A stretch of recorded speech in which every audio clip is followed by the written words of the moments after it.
الرحیم نحمده ونصلی ونسلم علی رسوله الکریم اما بعد فاعوذ باللہ من الشیطان الرجیم بسم اللہ الرحمن الرحیم کنتم خیر امت اخرجت للناس تأمرون بالمعروف وتنہون عن المنکر وتؤمنون باللہ۔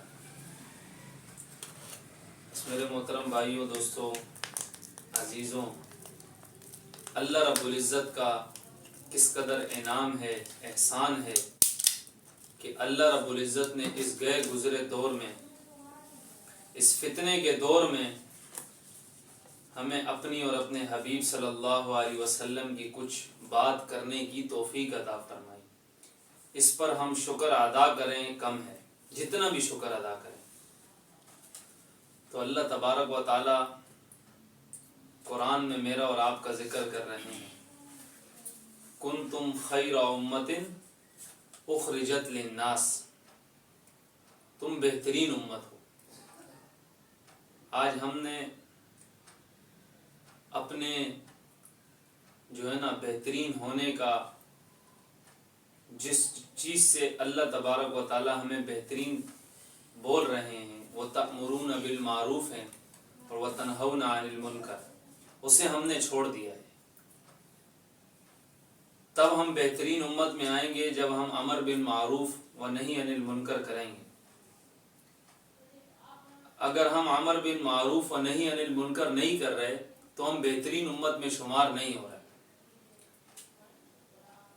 حیات الصحابہ میں لکھا ہوا ہے، حصہ اول میں مولانا یوسف صاحب رحمۃ اللہ علیہ نے، اس میں لکھا ہوا بھی حضرت عبداللہ بن عمر رضی اللہ تعالیٰ عنہ فرماتے ہیں کہ جو آدمی کسی کے طریقے کو اختیار کرنا چاہے تو اسے چاہیے کہ ان لوگوں کا طریقہ اختیار کرے جو دنیا سے جا چکے ہیں، اور یہ لوگ نبی کریم صلی اللہ علیہ وسلم کے صحابہ رضوان اللہ تعالی علیہ مجمعین ہیں،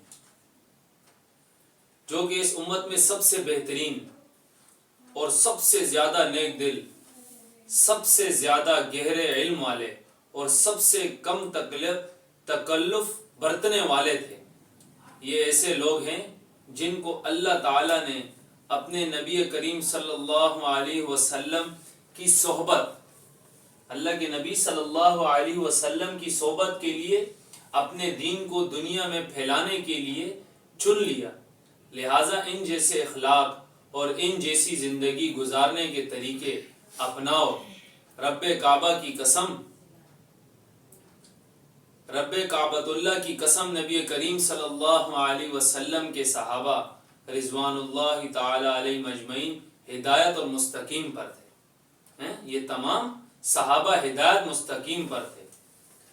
تو میرے بھائیوں، دوستوں، بزرگوں، یہ صحابہ کی اتنی قربانیاں ہیں۔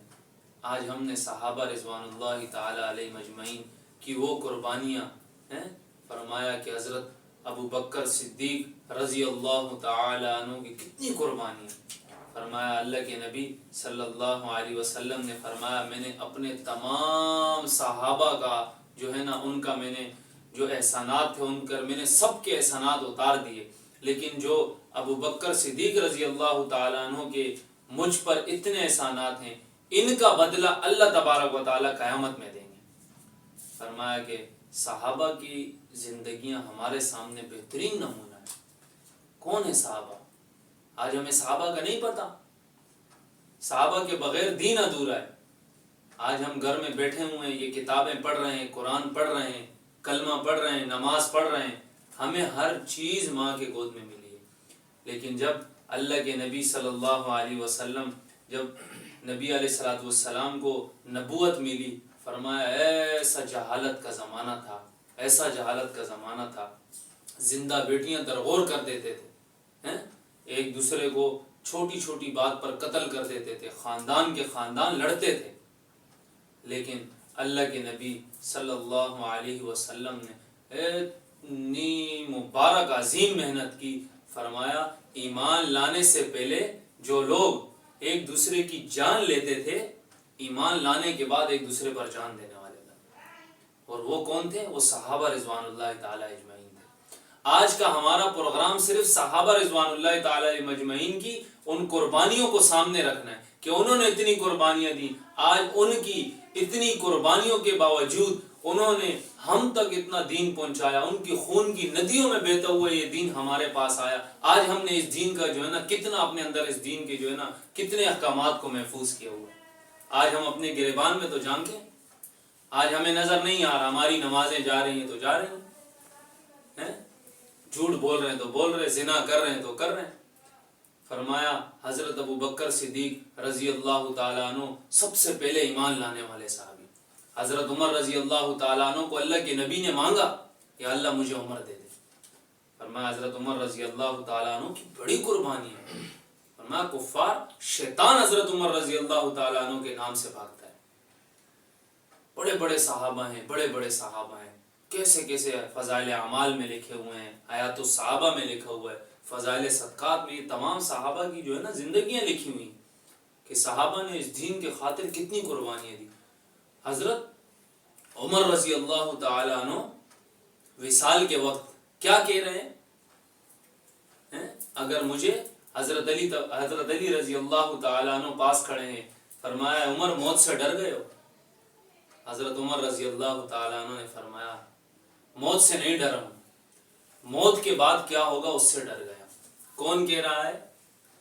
جسے اللہ کے نبی نے کہا اگر میرے بعد کوئی نبی ہوتا تو عمر ہوتا، اگر میرے بعد کوئی نبی ہوتا تو عمر ہوتا۔ ان کے جنتی ہونے کا سرٹیفکیٹ اللہ تبارک و تعالیٰ نے دنیا میں دے دیا، بھائی جنتی ہیں رضی اللہ عنہ ورضوا عنہ، میں تم سے راضی تم مجھ سے راضی۔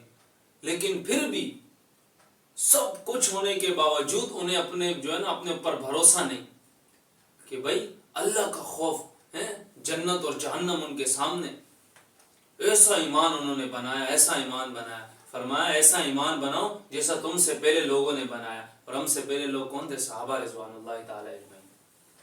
آج صحابہ کی جو ہے نا جتنی ہم تعریف کریں، کیونکہ اللہ کے نبی صلی اللہ علیہ وسلم نے جب آخری خطبے میں اپنے صحابہ سے کہا ہے میرے صحابہ کیا میں نے تم تک اپنا دین پہنچا دیا؟ صحابہ رضوان اللہ تعالی اجمعین نے کہا اللہ کے نبی آپ نے دین تو پہنچا دیا، دین کا حق بھی ادا کر دیا۔ اللہ کے نبی صلی اللہ علیہ وسلم نے فرمایا یا اللہ گواہ رہنا، یا اللہ گواہ رہنا، یا اللہ گواہ رہنا، میں نے دین بھی پہنچا دیا، دین کا حق بھی ادا کر دیا، اب غائبین تک دین پہنچانا ان کا کام ہے۔ فرمایا حضرت ابو ایوب انصاری رضی اللہ تعالیٰ عنہ 96 سال کی عمر ہے، 96 سال کی عمر ہے۔ بیٹے نے کہا ابا آپ کہاں جا رہے ہو؟ بولا آپ بزرگ ہو گئے، ابھی آپ گھر میں بیٹھے، اللہ کمی پیشی معاف فرما۔ بولا نہیں، مجھے یہ آیت بیٹھنے نہیں دیتی، ہلکے ہو یا بوجھل ہو نکلو اللہ کے رستے میں۔ اللہ کا رستہ ایسا عظیم رستہ ہے، صحابہ کی جو ہے نا 1,24,000 صحابہ تھے، دنیا کے کونے کونے میں ان کی قبریں مبارک موجود ہیں، سندھ میں موجود ہے، سکھر میں موجود ہے، بلوچستان میں موجود ہے، ایران میں موجود ہے، افغانستان میں موجود ہے، دنیا کے ایک ایک کونے پہ موجود ہے۔ وہ دنیا کمانے نہیں آئے، وہ کیا کرنے آئے؟ اللہ کے دین کو دنیا کے کونے کونے تک پہنچانے آئے۔ آج ہم سے اتنا سا مطالبہ، تبلیغی حضرات ہم سے اتنا سا مطالبہ کرتے ہیں کہ بھائی 3 دن کے لیے اللہ کے رستے میں وقت لگا رہے ہیں۔ ہم کہتے ہیں ہمارے پاس وقت نہیں ہے۔ میرے بھائی عزت بھی اللہ کے ہاتھ میں، ذلت بھی اللہ کے ہاتھ میں، زندگی موت ہر چیز اللہ کے ہاتھ میں۔ میں بولنے میں اللہ کا محتاج، آپ حضرات سننے میں اللہ کے محتاج، ہم ہر کام کرنے میں اللہ تبارک و تعالیٰ کے امر کے محتاج ہیں۔ یہ میری زبان تو گونگے کے پاس بھی ہے، لیکن اس کے اندر اللہ کا امر ہے جو بول رہا ہے۔ آپ کے اندر کان، اب میں بھی سن رہا ہوں، آپ بھی سن رہے ہیں، کان کے اندر اللہ تبارک و تعالیٰ کا کوئی امر ہے جو سن رہا ہے۔ لیکن کہنے کا مطلب یہ ہے کہ آج ہم اللہ کی اتنی نافرمانیاں کریں، لیکن اللہ ہمارے اوپر کوئی جو ہے نا ایسے ہمارے اوپر کوئی عذاب نہیں بھیج رہے جیسے پہلے قوموں پر آتا، بھائی فلانی قوم نے یہ عذاب، فلانی قوم نے یہ گناہ کیا، اس پر فوراً عذاب آیا۔ فرمایا بنی اسرائیل میں ایسا وقت تھا کہ لوگ گناہ کرتے تھے ان کے دروازوں پر لکھ دیا جاتا تھا۔ آج ہم رات بھر گناہ کرتے ہیں اور صبح اٹھ کے آتے ہیں، لوگ بولتے ہیں او ان کا ہاتھ چومنا بھی مبارک ہے، ان کا ہاتھ چومنا بھی خیر سے خالی نہیں۔ اللہ نے ہمارے اوپر اتنے پردے رکھے ہیں، لیکن آج ہم نافرمانیوں پہ نافرمانیاں کر رہے ہیں، نافرمانیوں پہ نافرمانیاں کر رہے ہیں۔ یہ اللہ کا احسان ہے، اللہ رب العزت نے اس دور میں اس مبارک عظیم محنت کو زندہ کر دیا، وہ تبلیغ والی محنت، وہی محنت ہے۔ تبلیغ کا کام صرف اور صرف جو ہے نا اللہ کی رضا کے لیے۔ فرمایا تبلیغ والوں کو ہم دیکھتے ہیں بستر اٹھایا ہوا ہے، یہ 3 دن پہ جا رہے ہیں، یہ چلے پہ جا رہے ہیں، 4 مہینے کے لیے جا رہے ہیں، سال 7 ماہ بیرون کے لیے جا رہے ہیں، وہ پریشان نہیں ہے۔ دنیا کا بندہ پریشان ہے، وہ اپنے سفر بھی کر رہے ہیں میرے بھائی، اور جو ہے نا وہ گھر کا نظام بھی ان کا چل رہا ہے۔ لیکن آج ہم کیا، ہم نے دنیا کو اتنا بولا اتنا بولا اتنا بولا کہ اللہ ہمارے دل سے، مطلب کہ ہم نے اللہ کو بولنا ہی چھوڑ دیا نا، کہ اللہ کرنے والے اللہ ہیں، زندگی موت اللہ کے ہاتھ میں، ہر چیز خوشی غمی ہر چیز اللہ کے ہاتھ میں۔ لیکن آج ہمارا یقین اللہ سے کمزور ہو گیا۔ اسی یقین کو بنانے کے لیے یہ مبارک اور عظیم محنت ہے۔ یہ تبلیغ کے نام سے جو محنت لگ رہی ہے، یہ آج ہم میں کوئی عالم نہیں، میں کوئی مفتی نہیں، میں کوئی قاری نہیں، میں کوئی حافظ نہیں، میں ایک عام سفید جاہل ہوں، میں کچھ بھی نہیں ہوں، لیکن یہ اللہ رب العزت کا اتنا بڑا احسان ہے۔ اس تبلیغ والے اللہ رب العزت نے کام میں ہمیں چھوٹے کچھ حصے میں جڑنے کی توفیق دی۔ ہم بھی آج سے کچھ ٹائم پہلے ایسے ہی تھے، سنتے تھے، لیکن اللہ کا احسان ہے، اللہ رب العزت نے اتنے عظیم کام میں ہمیں لگا دیا۔ کون سا کام؟ نبیوں والا کام۔ اس کام سے پہلے بھی ہم ایسے ہی تھے، چلتے تھے پھرتے تھے، لیکن یہ کام اتنا بڑا کام ہے۔ فرمایا کہ اس سے بڑا کوئی کام ہوتا تو اللہ نبیوں کو دیتے، اللہ پاک نبیوں کو دیتے، لیکن اللہ نے کیا کہا، اس سے بڑھ کر کوئی کام ہے ہی نہیں۔ جتنے انبیاء کرام علیہ السلام ہیں، سب نے ایک ہی دعوت دی، پڑھ لو لا الہ الا اللہ۔ کلمہ کا پہلا جز ایک ہی ہے، لا الہ الا اللہ ایک ہی ہے، نہیں کوئی معبود سوا اللہ کے۔ اب جیسے لا الہ الا اللہ عیسیٰ روح اللہ، حضرت عیسیٰ علیہ السلام کا کلمہ تھا، لا الہ الا اللہ موسیٰ کلیم اللہ، موسیٰ علیہ السلام کا کلمہ تھا۔ یہ سارے انبیاء کیسے تھے، لیکن سب پہلا جز کلمے کا ایک ہی تھا، لا الہ الا اللہ۔ جب آخر میں ہمارے اور آپ کے نبی جناب رسول اللہ صلی اللہ علیہ وسلم تشریف لائے، پھر کیا کلمہ تھا؟ لا الہ الا اللہ محمد رسول اللہ۔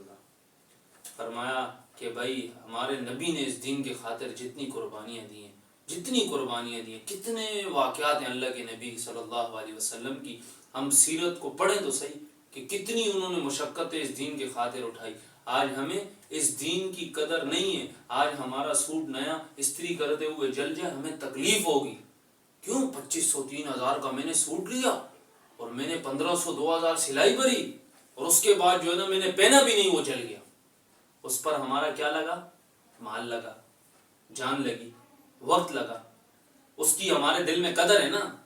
اسی طرح جیسے ہم اس کپڑے کے لیے تڑپ رہے ہیں، اسی طرح صحابہ نے اور انبیاء نے اس دین کی محنت کی۔ ان کے دلوں میں درد غم فکر تھا کہ یہ اللہ کا اتنا مبارک دین، اتنا بڑا دین، یہ کس طرح پورے عالم میں پھیل جائے، کس طرح دنیا کا ہر شخص اس کو پڑھ لے، کوئی بھی بغیر کلمے کے اس دنیا سے نہ جائے۔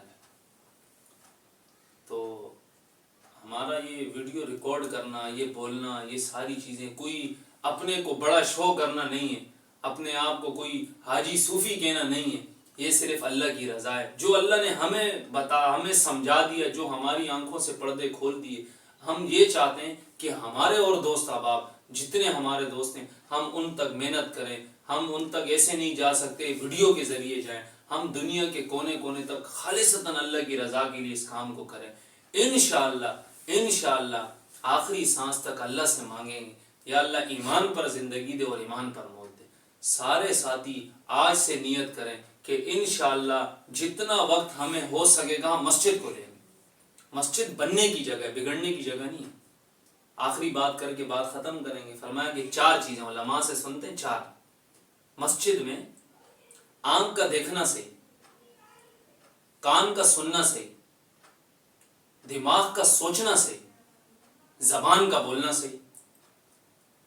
کیوں؟ فرشتوں کا ماحول ہے، اللہ کا گھر ہے، وہاں کچھ ہم غلط بات نہیں کر سکتے، زبان سے غیبت نہیں کر سکتے، گالی نہیں دے سکتے، آنکھ سے غلط نہیں دیکھ سکتے، بد نظری نہیں ہو سکتی، کان سے غلط نہیں سن سکتے، گالی نہیں سن سکتے، دماغ سے غلط نہیں سوچ سکتے۔ کیوں؟ اللہ کا گھر ہے، اچھی سوچیں آئیں گی۔ اور اسی سوچ کو دوسری طرف لے جاؤ، بازار یہ نہیں کہ مارکیٹ ہے، گھر سے باہر، مسجد سے باہر بازار، وہ بازار ایسے۔ اب آنکھ کا دیکھنا کیونکہ طرح طرح کے لوگ آتے ہیں، بازار ہے، بغیر پردے والے بھی آئیں گے ہیں، اور عجیب سی کچھ ایسے جو ہے نا اللہ معاف کرے کچھ بھی بے حیائی آج کل عام ہے جیسے ہم دیکھ رہے ہیں. تو آنکھ کا دیکھنا غلط ہو گیا، کان کسی کی غیبت سن لی، گالی گلوچ کر رہا ہے، گانے لگے ہوئے سن لیے، ملوث شمار تو ہو گئے ہم اس میں نا. کان کا سننا غلط ہو گیا، پھر زبان کا بولنا غلط ہو گیا، کچھ نہ کچھ بول دیں گے. پھر دماغ کا سوچنا، بازار میں دماغ کی سوچ آئے گی کہ بھائی فلانا ایسا کر رہا ہے تو ہمیں بھی ایسے کرنا چاہیے. اب مسجد میں سوچ کیا تھی؟ اچھی تھی، اچھی سوچ تھی کہ کس طرح نماز بھی پڑھنی ہے، اللہ اور اللہ کے رسول کی بات بھی کرنی ہے. اور بازار میں سوچ تبدیل ہو گئی، بازار میں سوچ تبدیل ہو گئی. لیکن یہ ساری چیزوں کا خلاصہ بننے اور بگڑنے کی جگہ مساجد ہے. تو ہم جتنا ہو سکے 5 وقت نماز کی پابندی کریں، زیادہ سے زیادہ وقت ہم مسجد میں گزاریں. کہاں جا رہے ہیں بھائی؟ مسجد جا رہے ہیں. کہاں سے آ رہے ہیں بھائی؟ مسجد سے آ رہے ہیں. کہاں جائیں گے؟ مسجد جائیں گے. مسجد سے دل لگاؤ. فرمایا حدیث میں آتا ہے جس کا مفہوم ہے جس کو مسجد آتا جاتا دیکھو اس کے ایماندار ہونے کی گواہی. مولانا عباد اللہ صاحب فرماتے، بولا کچھ لوگ مسجد کے کھوٹے ہوتے، کھوٹے، جب وہ بیمار ہو جائیں یا کسی کام میں پھنس جائیں، فرشتے ان کی جو ہے نا مدد کے لیے جاتے ہیں کہ بھئی آج فلانا ہمارا بندہ کسی کام میں پھنسا ہے، ہم اس کو جلدی سے جلدی اس کے کام کو کریں. کیوں؟ ان کا ہر وقت وہ مساجد کو وقت دے رہے. فرمایا یہ مساجد ہی بننے کی جگہ، یہ بازار بگڑنے کی جگہ. تو بھائی جو کچھ پڑھا سنا اس پر اللہ تبارک و تعالیٰ سے دعا ہے اللہ پاک سے اخلاص کی دولت سے مالا مال کرے، اللہ ریا سے دکھلائے سے بچائے، اللہ ہمیں خالصتاً اپنی رضا کے لیے کرنے کی توفیق عطا فرمائے. وآخر الدعوانا ان الحمد للہ رب العالمین.